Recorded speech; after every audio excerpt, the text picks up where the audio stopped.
a conversation can make a huge difference. And we're going to be talking about today, we're going to have a panel where Sonia Singh and Tina Shaw and I talk about this and how we do coaching out in the world, how we talk about it, and how we use our coaching to help people change their own experience. But before we go into that conversation, I want to talk a little bit about ICF. This is International Coaching Week, and ICF Global is what makes it possible for us to have this community here, which has enriched my life in ways that I can't even begin to explain here. But it's also amazingly powerful in our professional lives. So as a business owner, I did not get my ICF credential right away. I actually waited until 6 years from the time I got my training. I didn't know the value of a credential. But as soon as I got my credential, it was like doors started flying open, opportunities to work in organizations, opportunities to serve here in the chapter and to meet other coaches. And so ICF Global has so many ways that it is supporting coaches themselves, but it's also working to get the information out into the world so that people understand what coaching is and how it can make a difference. They do a lot of research. If you go onto their website, they do research every year that helps us understand who's hiring coaches, what are coaches charging. This is all information as a coach, which I see we have a lot of coaches here. This is a wonderful place for you to get information. If you are ICF Global member, there are a lot of resources available to you on Engage as well. But there's information here. What I'd say at your chapter, I found more value in my chapter than I do. Professionally, the credential makes a huge difference. I've received so much more, like I said, opportunities and just being seen more in that professional light once I had that credential. But then when it comes to the true value that I get from ICF, is through our local chapter and the programs that we offer, the opportunities to meet up and spend time together, and then also this sharing. So I said things that weren't here. If you can look back at these, our numbers are growing. There are 60,000 ICF members in 140 countries and 50,000 ICF credential holders. So we are growing and we're expanding. But the need for coaching and the awareness of coaching is growing more rapidly than the number of coaches. And ICF is gauging that. So if you're ever curious, check out Global for information like that. And then I want to talk a little bit about defining coaching. There are some things around coaching that there's some confusion. Sometimes it's what's the difference between a coach and a therapist or a mentor or a consultant. And some of the things I'm really want you to know is that coaching is client driven. It's about what they need, what they want to get out of it. It's about evoking the awareness within them, the insight, the expertise, and the understanding that they already have, while helping focus them in so that they can move forward with that insight. But some of the distinctions that really help me break it down is coaching is forward focused.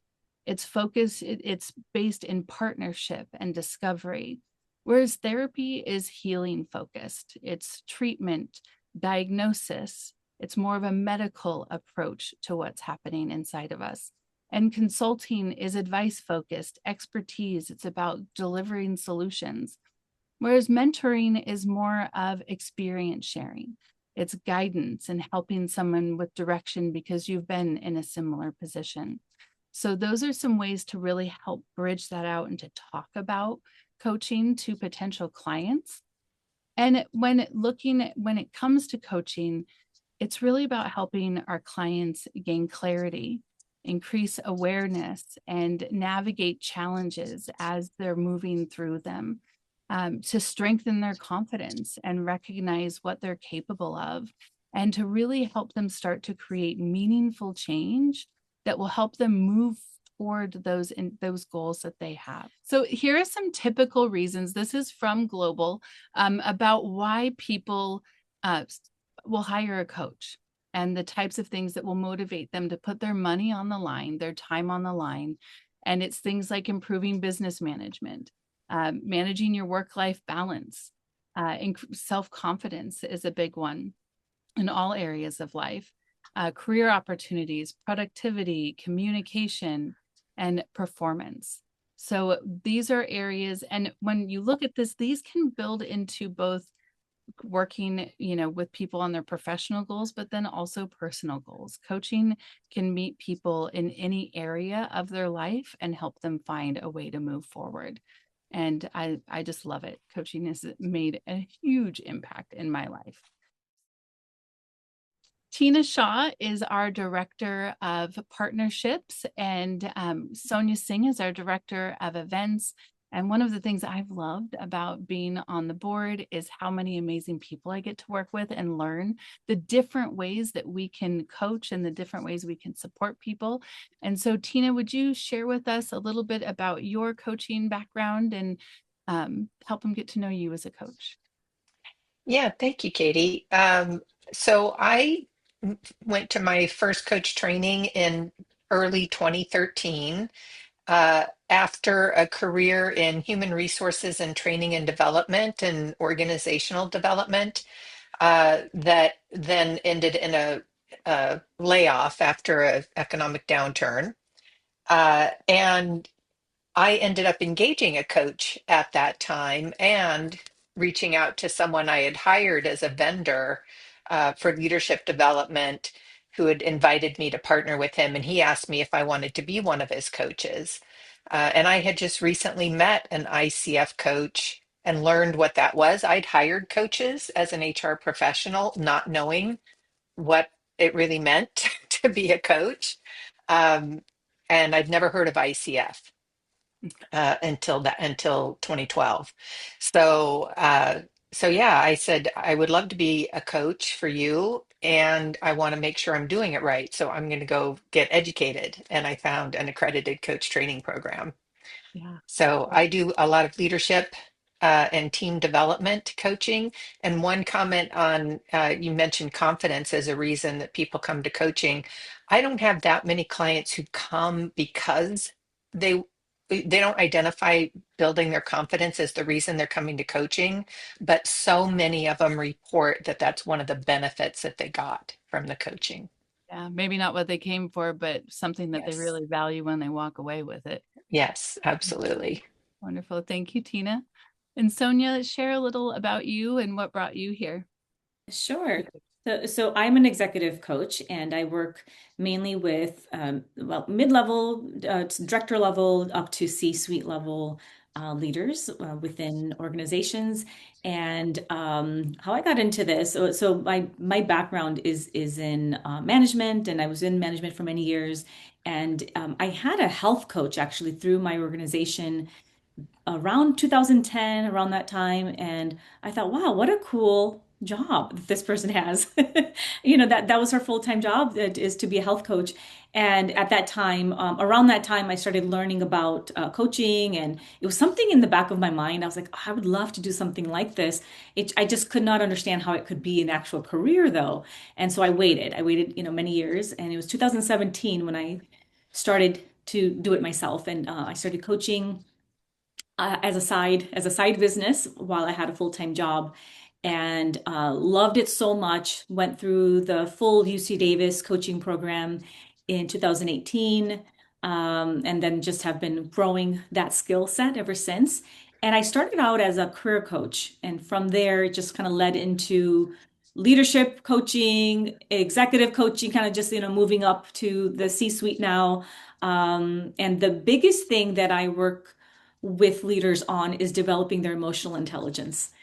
So it's really around communication, around understanding self-awareness, developing self-awareness, and then understanding social awareness. Walking into a boardroom, how do you understand, the people that are there? How are you, portraying yourself? And do you understand how to connect with people?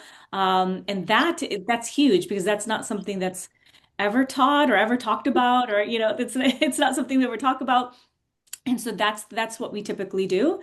And then my clients the results that they end up with are usually they're not fired, right? Or sometimes it's like that serious where they're sent to coaching because they're on the chopping board. And they're not sure what they're doing wrong. They're like, well, these are really brilliant people, but they don't have that emotional intelligence to communicate effectively and to collaborate with people. And so that is often what happens, or they get promoted, or they just end up having a really great relationship with their teams and makes work and life so much more enjoyable. Oh, isn't that true? When you have, well, one, the leadership makes a huge difference on how everyone experiences work in that company. But then um, that shift on the emotional intelligence, being able to actually enjoy your team, what a Yes. what a difference. Yeah. Um, a little about me. I'm a mental health coach. I work with people who are neurodivergent, ADHD, and anxiety. And I came about this in a very different way. As we know, Tina and Sonia both have corporate background, work or HR background. I was a pastry chef.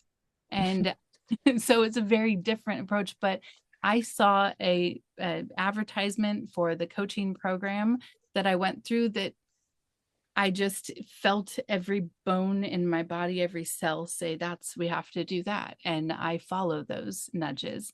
Almost like I cannot not follow them. And it led me into this amazing world of possibility that took me out of the kitchen, out of um, skill job that wasn't going to support my family, make it possible for me to be with them when they needed me, and moved into this. And it has been the most amazing shift because I used to make wedding cakes and I loved seeing the bride's face when the vision came to reality and here's this cake sitting there. And I now get to make a bigger impact on people's lives than the size of their hips and really make a difference in how they experience their own life. And even things, what's interesting is what Tina shared and what Sonia shared, even when it comes to things like neurodivergence and anxiety, that self-awareness piece makes all the difference in the world. And so Tina and Sonia, I would love to hear a little more around how you use these conversations to develop awareness and perspective in the people that you work with. Whoever would like to share first and whatever comes up. Sonia, I'll let you go first this time. Yeah, so the way that I'd like to start is just by slowing down because often executives, busy leaders, they're so busy, right? They're going from one thing to the next, and they are not stopping, pausing, slowing down to even have that time to introspect, to think, and to think about the thinking, right? And so just doing that and creating that space, just slow down, that's the very first step. And then we start with just stopping and kind of checking in with how they're feeling, how they're doing, because that's not a question that they ever ask themselves. And so doing that, shifting that, it kind of gets them out of their normal pattern where no one's asking them to give answers. They don't have to be the expert. It's really just, hey, what are you feeling right now? And oftentimes it's like, oh, I'm overwhelmed. I'm so busy. I have so many things on my mind. I have all. Okay, well, during this time that we're here together, during this conversation, there's no pressure. There's nothing that you have to prove. There's nothing you have to do. It's just a conversation. And so it's like that pressure is just kind of alleviated. And I Yeah. find that by itself can create that space for them to then start thinking and reflecting. So Oh, that's often where we start. yeah, that's lovely. It makes a lot of sense. Tina, what about for you? What do you do in those spaces? So I don't have I mean, like I have, like most coaches, I have a whole bunch of tools, big toolkit, but I don't, I listen to what the client brings, and all good coaches know the client sets the agenda. We don't set the agenda for them. So I do have favorite tools that I like to bring in, but I always wait until the client is ready and I ask permission. And I say, I have this tool I think might be useful given what you're bringing. Is that something that would interest you? And I don't, they hardly ever say no, right? And so those tools that I are my favorites, I guess, are tools that help them ground into who they really are. Discovering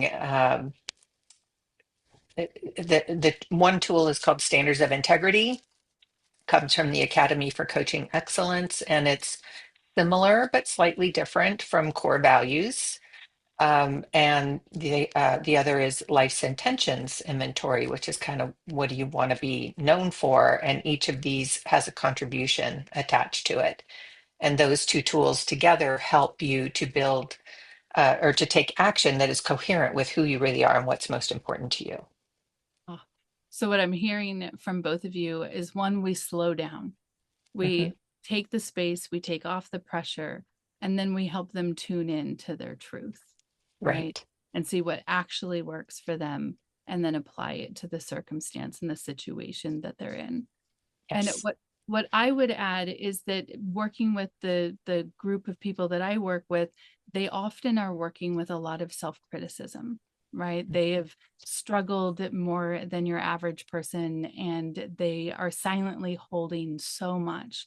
And to really take away any judgment and normalize the struggles that they're going through so that they aren't seeing themselves as broken or unable to do these things. Sometimes even just posing the question, well, what if that wasn't the problem? What if you could do this thing? Builds an opportunity, opens up a door because they haven't even given themselves that. Mhm. And so it can change just starting to believe in yourself. Yeah. Yeah. What would you like to And add?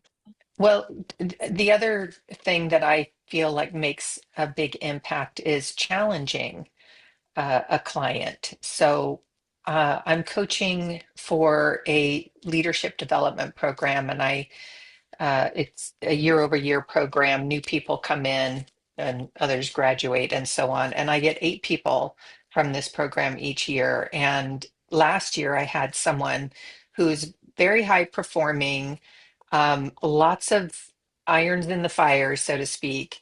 And he was feeling like he maybe had bitten off more than he could chew. And he said something like, "But I can't quit. I can't, you know." And I said, "Well, wait a minute. Let's examine that, right?" And and so I said, "What do you mean you can't quit?" And he's like, "Well, I made a commitment and I uphold my word and all of this."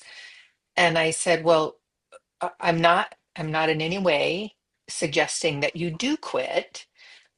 I am suggesting that you look at the level of agency that you have, right? And and the real, what it came down to was getting him to see that he could quit if he wanted to, and he was choosing, which gives him a whole different experience from I have to do this, even though I don't want to I am choosing to do this. That's a huge shift when Yes, somebody feels they have a choice versus they just have to do something. That's exactly. big. Yeah. Yeah. But I was worried because at the end of that conversation, he thought he did want to quit. and and he went to the director of the program and basically said, "I don't think this is for me." And they turned him around. And then he came back to me and had the conversation again, right? Um, and that's where we got back to this is a choice that you are making, and Yeah. it's will change the experience that you're having. Yeah. Sometimes, right, they have that shift of, oh, I can change everything, and then realize that's not even what they want, even though Yes, they could. yes, Yeah. yeah, How yeah. does it show up for you, Sonia? I was going to say that that really resonates with me as well. The power of choice. Oftentimes, I find with my clients is they're either focused too much on things that are outside of their control, right? It's like I don't have control over this, and they're trying to control it, and then they're not seeing where they do have the control, where they do have the agency. And so part of my role I see is helping them shift from where is their actual control? Like what is it that is within their power? and help them see that, and then see where have they been spending more of their time. And usually it's in the areas where it's like, I call them gravity issues, right? Like there are things that pull you down. There are things that are outside of your control. You don't have any choice in the matter. People are going to react the way they're going to react. Things are going to happen in the economy. There's things that are going to happen that may be outside of our control or your control, but you do have choice, you have options. And so sometimes it's a matter of helping them see that there are options. If someone says, I have no other option but to do all this work and, be in this toxic environment and, for example, right? But then if they see, no, actually there are other options. The one option is to leave. Oh no, but I can't leave. Well, you can. You're choosing not to, which is okay, which is fine. And you're also, there's a choice for you to stay and to figure this out. And then there's a choice for you to stay and not do anything. And so there's multiple choices. It's the one that you would like to make, like where there's multiple options. And sometimes when they can see all the different possibilities, then it's a lot easier for them to say, oh, okay, then the one that I am choosing actually feels the best, and I'm okay. I'm okay. Yeah. Yes. They've actually looked at the options. Mm. Yeah. One thing I see a lot is in reality testing, right? Someone who has anxiety is going through and making this story into something often far bigger than it really is. And so challenging to actually look at, like, what is the chances that this will actually happen? And really bringing it down, because maybe it is, right? Maybe there is a danger and we should address it as a danger and adjust for what challenge is coming up. But oftentimes it's the mind working against us to keep us comfortable, to keep us small and safe and doing things the way that we're supposed to do them. And so being able to challenge that narrative and see whether it's actually something to be concerned about or not it makes a huge difference. Like, man, being able to think through that can change as someone from who's totally stuck in anxiety, unable to move forward, to having the confidence and the recognition in a way to actually go forward. So yeah. How do you two address things like a client who maybe is anxious and overthinking or stuck in we talked about like not feeling like a choice, but what about like not knowing, or what other times do you see your clients stuck and want to help them move forward? How do you do that? Tina, you use some tools that I really like, so I'm curious about some of your tools that you help Well, people. there's a variety of different things.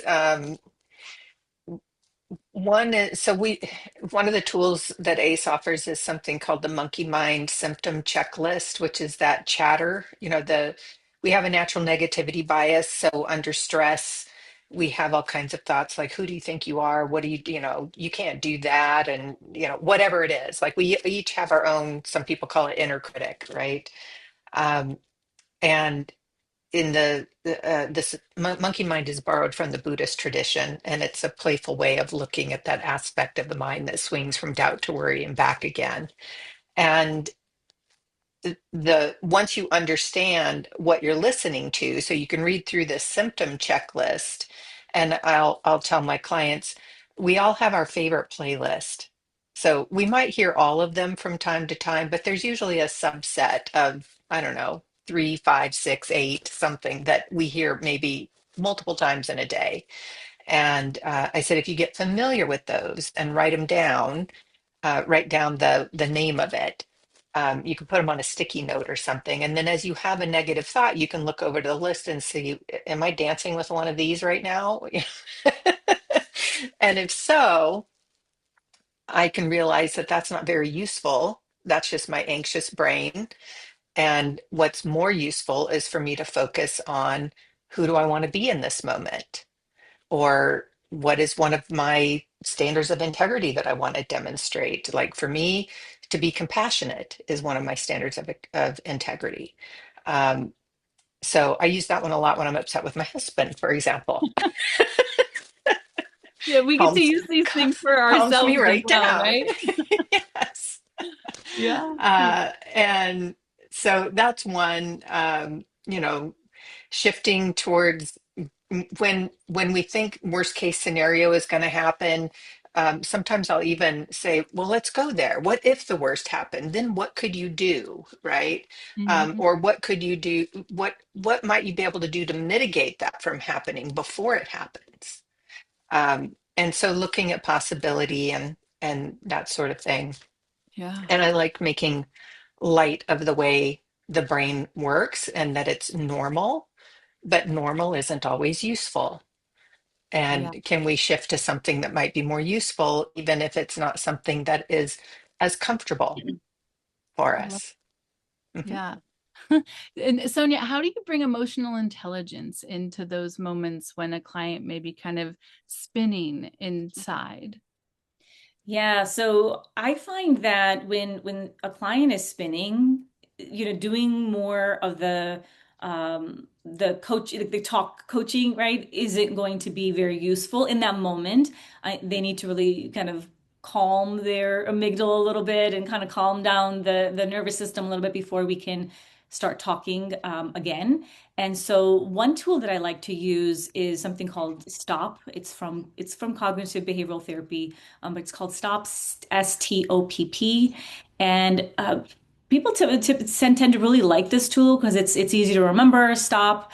And the S stands for stop, right? Stop what you're doing. Silence. Another way to think about it is just silence. Don't respond. Don't react in that moment. You're upset. You're anxious. Just stop for a moment. Silence.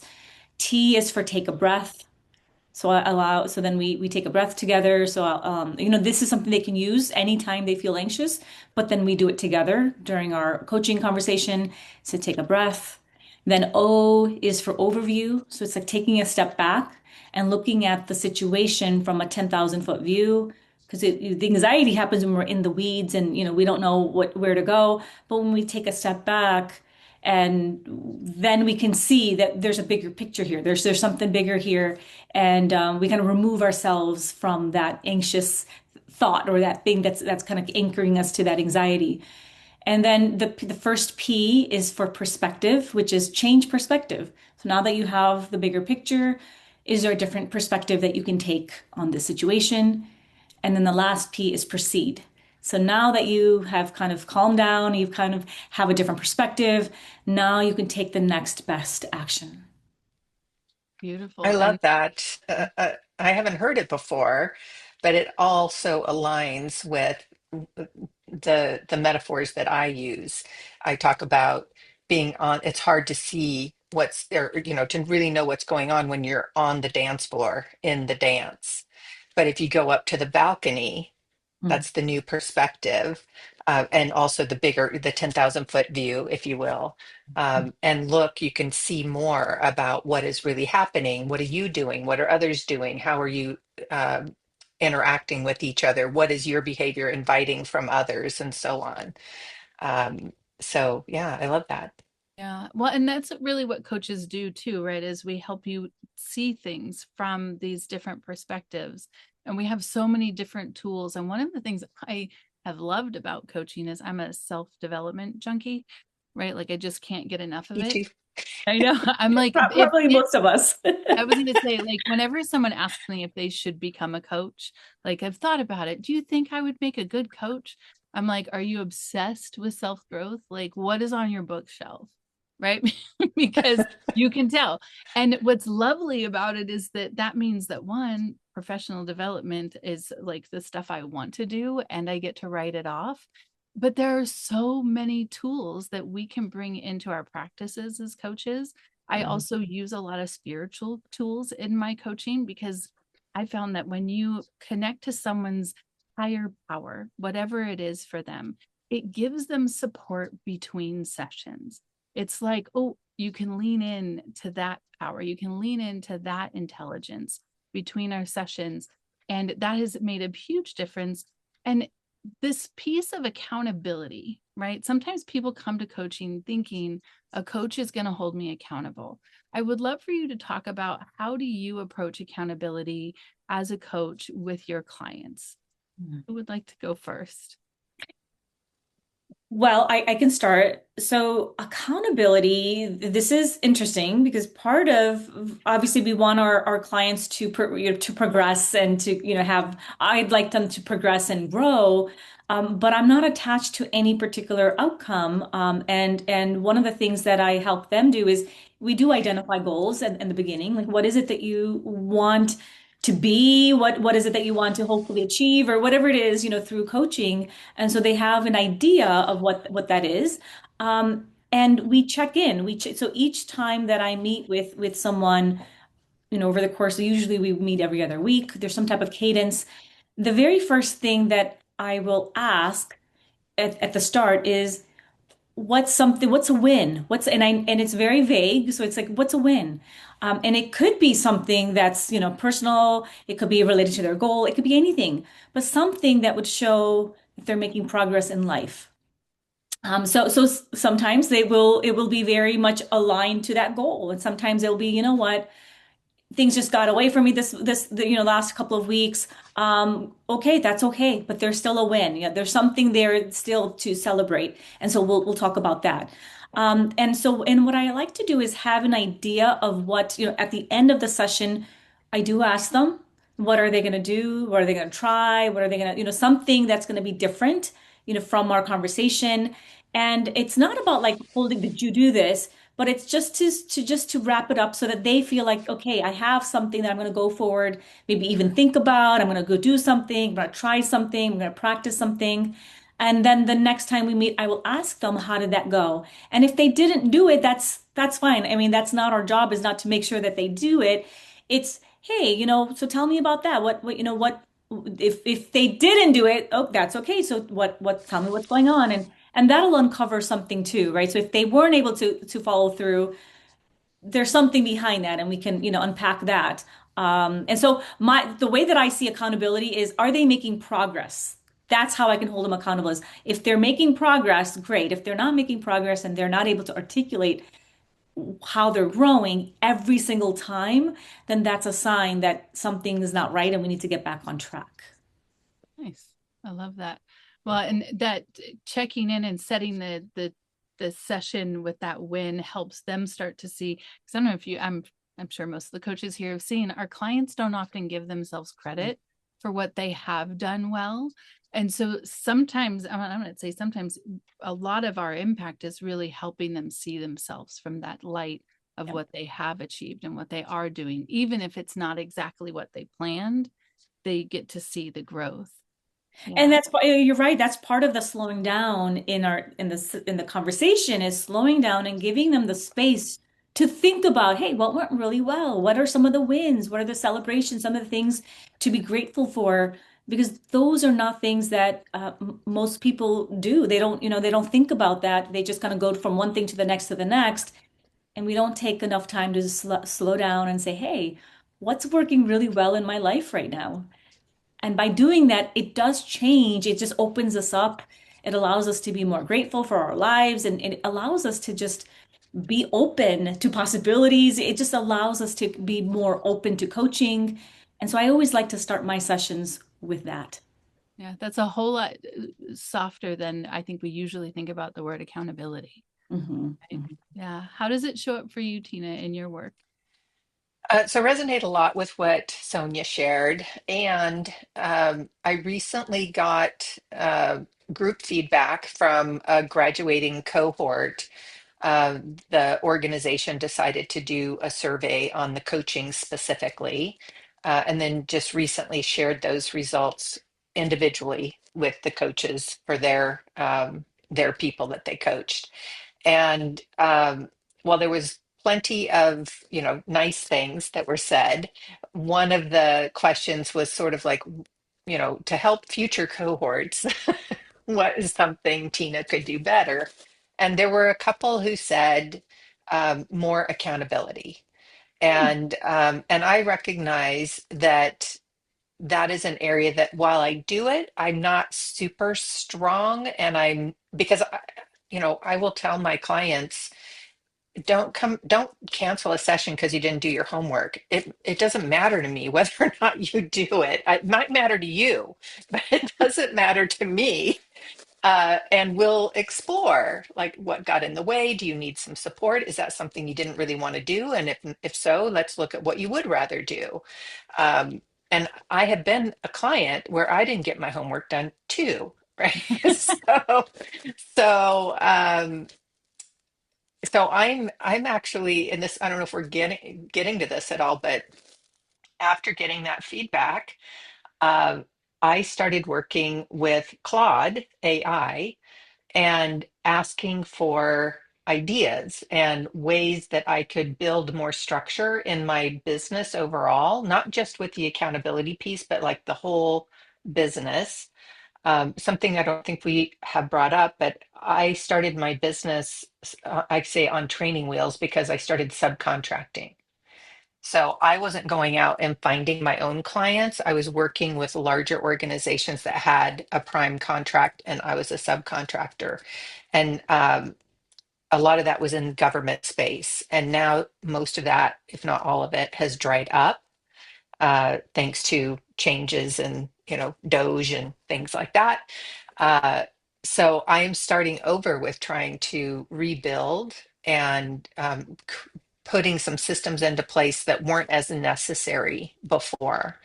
So, so I am doing that. And even before that, I had a couple of forms developed that I've shared in different groups here at ICF when we've been in a workshop and I brought them up and they'd ask if I'd share them, I would share them. But I have a session prep form and a session recap form. And each of them, and the prep form is like, what are your wins? What's your wins since the last session? So a lot of the same things Sonia was talking about. What did you not do that you intended to do? Those kinds of questions. And then one of the last questions is, what do you want to get from today's session? And that's intended to be filled out just prior to a session. Could be 2 minutes before. I usually tell them no more than 24 hours because things can change. Um, and then the recap form is intended for them to reflect on what they got, what insights they got, what promises or commitments they made, those sorts of things. And together they create a documentation of their coaching journey, right? Yeah. And they're optional. So I offer them, but I'm not attached to whether or not the client uses them. Well, and having that prep form can make such a huge difference in that they're ready to have that conversation and really laser in on what's important, which is such a huge component of being an ICF coach, right? Is that we're not going off of our topics, it's what our clients want to get out of it. I would add on the ADHD, as an ADHD coach, you can imagine that a lot of my clients don't do their homework. And one of the things that is really helpful for them is to talk through what it is that got in the way, right? Yes. And make that is so much of the work is actually looking at what's making that difficult and setting themselves up so that they can be more successful and move forward. It's such a huge difference to help someone break it down. Oftentimes my clients will be like, I just didn't do it. And they don't do the exploration to understand, what was it? Was it the time of day? Was it what was going on? Was it the complexity? Did it need to get broken down? But through the conversation, they can start to actually have so much more success that they do follow through as we work together. Their homework starts to get done, their projects at work start to get done on time. And it makes such a huge difference, just that checking in. It's not about holding them accountable and being like making them, like, you got to do your work. It's more about like, what's getting in the way of doing your work and how can I support you in making that easier for you? Yeah. And it makes a huge difference. All right. So in this, because this is helping people understand the impact of coaching and see what coaching is really like, we are going to do a short demo just to show the structure of coaching and how a conversation can change maybe something. Conversation will change something. So can you remove the spotlight from Tina and leave both Sonia and I here? Thank you, Tina. All right. So it's nice to see you, Sonia. Thank you for being willing to do this. I know it can be a little nerve-wracking to be up in front of everyone, But what's on your mind today? So as I was thinking about what I want to be coached on, the common thread for all the themes that were, I was like, oh, should it be business related? Should it be, related to, my son and, things going on there and all the work at home and all the stuff that I have to do at home. It all comes back to the same thing, which is how do I protect my time for my well-being when there are all these other demands and things coming at me? And I'll be more specific about it when when I'm on my routine, everything is going great, right? So I go to yoga. I have, from 9 to 10, I go to yoga. From 7 to 8, I get my son ready for school. Then to 9 to 10, I go to yoga, come back and, kind of take my time getting ready. And I don't really start my day until about 11. And I typically, try not to take any clients until after 12, 12 and after. And so like the mornings are like for me. And the days that that works out, I am, like that's when I'm at my best, performing at my best.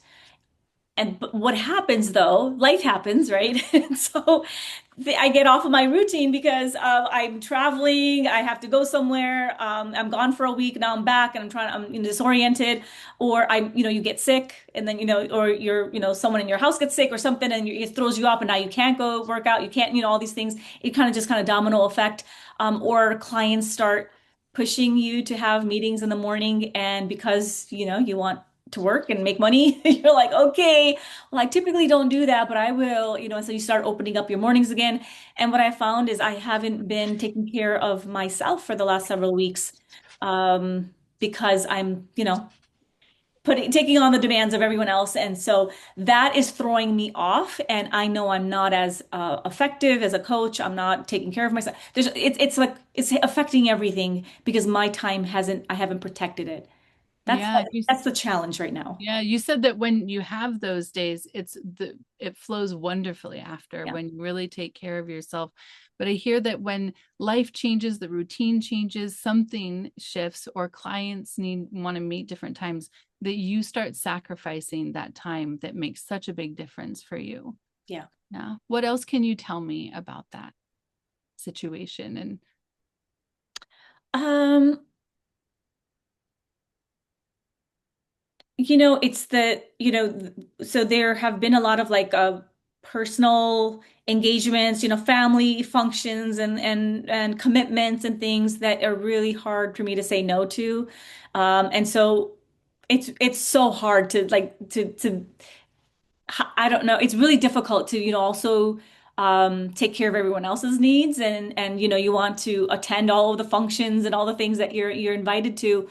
At the same time, it takes away from me taking care of my own needs.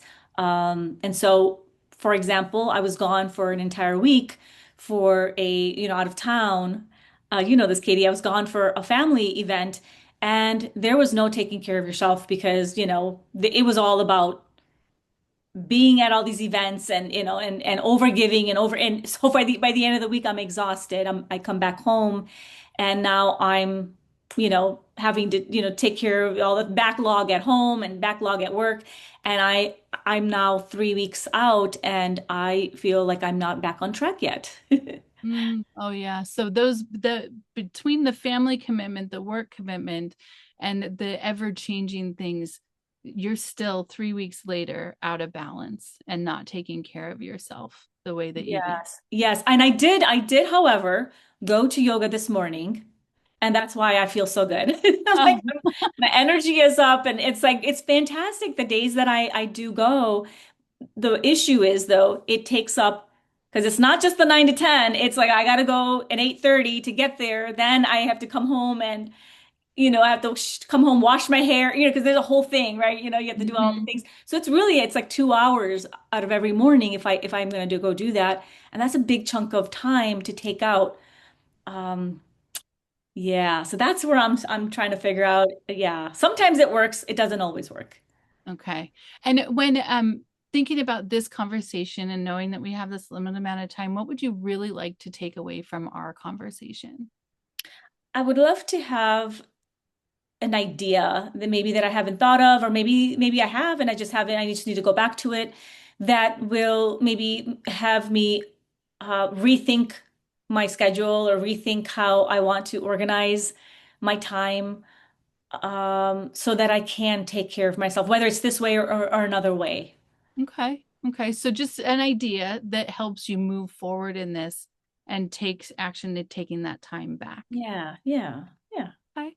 So when thinking about that, you know so many things about your life. What automatically comes up as you say that? What could you do? So you're asking what could I do Yeah, like so to you get, said some ideas. You said maybe you oh, already know of some. oh Like what are yeah. the things that you know you should. Uh-huh. Yeah, so in the past I have set blocked my calendar. So right now it's actually blocked. So you cannot block, you cannot schedule a call with me, if a coaching call with me in the morning because I have it blocked. Um so that is one way I have in the past protected that time. Okay. However, I have now, I have more clients. I have more, there's demand is higher, which is great. It's a great thing to have, not complaining. But at the same time, I had to open up my calendar because it's really tough to only have it from, 12 to 4 or whatever. That's like a really limited time. So I had to start kind of stretching it open a little bit more. And now it's like, and I keep kind of like the scope creep happens, right? It's like, oh, okay, well, I can open up a little bit more. Oh, yeah, okay, I can do that. And so I've been a little bit more open with that. And part of that is me thinking, well, if I don't do that, I will lose that client. I will lose that opportunity Okay. if I'm too inflexible. So your schedule is blocked. You do have it protected. They can't schedule, but then you, in that demand being higher than the time frame you actually have open, you start questioning and pushing back on your time. Hmm, Uh, hmm. How many times a week is it beneficial? Like, what's your ideal amount of time at times you go to yoga and have this morning routine? Ideally, or Ideally. ideally 3 times a week would be great. Yeah. Okay. Even two times would be great, but 3 times would be ideal. So it's not just client, things, other things come up too. And it's just, yeah, I don't know. I don't prioritize it. I don't prior that's the truth is I don't prioritize it because it's like, oh, well, if anything's gonna suffer, I'll let that suffer because Mhm. something else needs to happen. So what I hear in that is what you're letting suffer is your self-care, right? Hmm. That can suffer, but other things can't. Where, like saying that out loud, how does that land? That your self-care is what you're willing to sacrifice. That I'm not prioritizing myself, I'm prioritizing everyone else in my life. Yeah, Yeah. which, I feel like that's my it's my job to take care of everyone else. Like I'm supposed to do all the things for everyone else. But I also know that I need to take care of my job is to take care of myself because I know when I take care of myself, I'm also at my best for everyone else. So I know that, like I know that, but I'm not showing up that way all the time. Yeah. In the moments that you make these decisions and decide that you are who you can sacrifice, how conscious is that? Or is it more of a automatic reaction? It's an automatic reaction out of um yeah, it's usually an automatic reaction. Like, okay, I'll just automatically sacrifice that, and be like, okay, I don't have to do that because someone else needs me, or someone else that's a time that could be used for someone else. So I automatically sacrifice it. Okay. I don't protect it, and so if I'm not prioritizing it, then what I'm telling people is it's not that important to me. So it doesn't need to be that important to you. Yeah. Oh, interesting. That's So what yeah. yeah, it's bringing a connection to like you're not really embodying what you help your clients embody. Hmm, hmm. Yeah, yeah. I mean that's at the if I'm being real with myself, when I don't protect that time and I don't, make it a priority, I'm saying, hey, it's okay. Anyone can, you know, take over that time because it's not important to me. Yeah. Well, and you said anyone can. And, we've talked a little bit in this bigger conversation around integrity and our values, and family, I know, is really important to you, right? You're going to show up for your family and you're going to show up for your clients, but this word anyone feels really big. So Mm. who are you not willing Oh, to yeah. sacrifice yourself for? When I say anyone, I mean people who, so my family, number one, my family, and then clients after that. So Okay. family and then clients. That's who I'm willing to sacrifice it for. Clients, because that's, They I pay. get paid for that, and I'm like, okay, I want to, do that for them. But then it's my family. Like that's the number one thing that I sacrifice it around, because I'm like, oh, they need me. There's something there that their time is more important than my time. So I need to be available. I need to do something else, to help them or whatever it is, and that's what ends up happening. Yeah. Earlier, I heard you say that, doing this for yourself makes you better for them. Hmm. Right. And you mentioned that 2 days is okay, 3 would be ideal. I'm wondering, how might you protect this so that you are protecting yourself for your family? Hmm. Hmm. Like, Yeah. I think, yeah, I think there's one is the idea that I already, had put in place before that I need to just bring back is that it's a non-negotiable. Like these times just are not available to my clients. Like let's start there. These times are not available. And I might open it up to maybe, 2 of the days I can open it up to a little bit earlier, but the other days are no, I don't start until after 12. And then they'll maybe, it's a disappointment like initially, but people will get used to it. I haven't had a problem in the past, with it's just as I'm getting newer clients now, people there's more times that people are asking for, so I have been opening it up. So that's one thing. The other thing is, which this is another issue, is when something like the routine changes, which is not like I have to be out of town, or that the day changes because I have to be gone, and I know I will not be at the gym or at doing yoga or whatever. I know that I will not be able to because I'm not physically home or whatever. Those are the times that throw me off, and I it's hard for me to come back and get back on schedule. okay. So the pressure of work and clients and family is normal. It's there. Bringing maybe some more awareness in the moment so it's not so automatic, but that the real challenge is when you travel and you're not at home and getting back into the routine, Yes, the challenge. yes, yes. Okay. Knowing that and kind of looking at this non-negotiable of 3 days, how could we bring those together to create some plan or some idea that you could use to move forward with this? So I think so definitely Mondays and Wednesdays are the days that I think I just block out. I go to yoga. Those are the days I'm going to go. And then Friday mornings, I have something else that I'd like to do, physical activity. But those 3 days, and yoga might be one of them, but I can be a little bit more flexible with what I do. But those 3 days are blocked off. Tuesdays and Thursdays, I can open up my schedule a little bit more. Those are the days that if someone needs me or so, I can be more flexible. But Mondays, Wednesdays, and Fridays are non-negotiable. And I say Fridays sometimes because those are the days that are unpredictable. Sometimes that's where I have Katie knows I go to a lot of weddings. There's a lot of like family weddings and just events and things happening on Fridays. And so Fridays end up I get throwing me off. And so I don't want to commit to Friday, but I think Mondays and Wednesdays I can definitely do that. And just that alone, I think will help. How does that feel when it comes to like regaining that It routine? feels really, yeah, I think it's going to feel really great. It feels good to just even to say it out loud. Um, just Yeah. knowing that, yeah, that is in my control, and it has gone out of because I've been allowing it to be, to get out off of my kind of radar, but I can bring it back. Yeah. Yeah. Well, and I hear too that this kind of meets in the middle of, it's Monday and Wednesday that you're committing to yourself. It's Mhm. non-negotiable. That leaves 2 days to work with clients. And then that Friday gets to be that flexible, right? Yeah. Depending on what life is presenting you, Yeah. what you're going to do with it. Yeah. Yeah. Yeah. Yeah. That Well, feels really good. I love that you have this routine and that you know how amazing it is for you. And we're just getting you into this way of prioritizing it more consistently, especially after travel.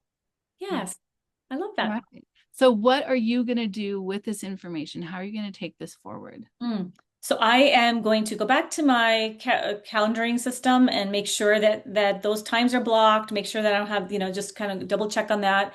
And that's it. It's just going to be and I'll probably put some kind of reminder on my maybe on my phone or with an alarm or something, just reminding me that this is time for you to go take care of yourself, so I can do that because I need those little Yeah. alarms. So I think that will help. And then the third thing is, being ready for when someone maybe tries to challenge that, it's like, oh, can you do this? I have a response. No, this is non-negotiable. That this is a time that I don't have to explain myself. It's just, no, this time I'm unavailable. I'm busy at this time because it's something very important that I have to do. Yeah. Well, and you're open on Tuesdays and Thursdays, Yeah, right? yeah, yeah. It's I'm thinking about like family. I'm oh thinking yeah. about like family who who might need me. But no, these are the days. The Monday and Wednesday are the days I cannot. But on Tuesday and Thursdays, again, yeah, I could Yeah. if you need me, these are the days I can do it. Yeah, you're not saying no to taking care of your family. You're not saying Yeah. no to showing up for clients, but you're saying no to sacrificing your self-care for it. Right, right. Yeah, being Yeah. more intentional about when and how I show up for them. Yeah. Not just all the time whenever they need it. Because yeah, that's very reactionary and it's not intentional. Yeah. Yeah. Yeah. And making this really intentional so that you can be your best self for everyone that you serve. Yeah, Yeah. definitely. Oh, Well, thank thank you again you. for being willing to coach out, be up here with me. And I'm so glad. I can't wait to hear how it goes. Yeah, this is great. Thank you, All right. Katie. I feel great. Absolutely. And so I want to thank you all for being here for our kickoff of International Coaching Week. I would so love to see you in person. I know Diane is tuning in from out of the state, and so glad you're here virtually. But for those of you who are here locally, we would love to see you at a Coach's Cafe, whether it's tomorrow or any of the other days. I'm not sharing my screen anymore, but check out our website, and we would love to see you all. See you very soon.